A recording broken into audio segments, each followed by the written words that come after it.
lovelies, it's Stephanie from Oh You're Lovely, where we carry the largest selection of wood flowers in the United States. Welcome back to another tutorial. Wonder what we're getting ourselves into? I think you're gonna love this one.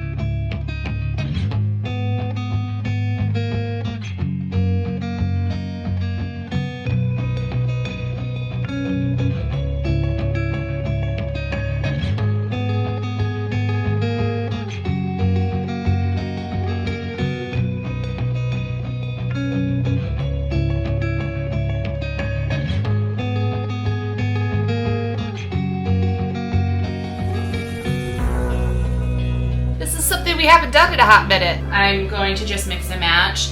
I love them. I think that's what I'm gonna do. Stay tuned for that.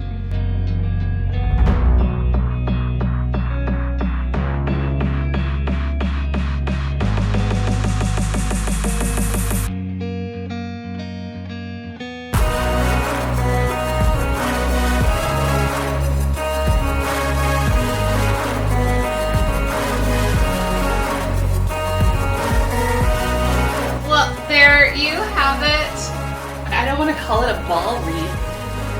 Oh, that's what it is. All right, you guys. I hope you enjoyed the tutorial. I hope it inspired you. I'm Stephanie from Oh You're Lovely, and you, my friends, are absolutely lovely. Thank you so much. I appreciate you.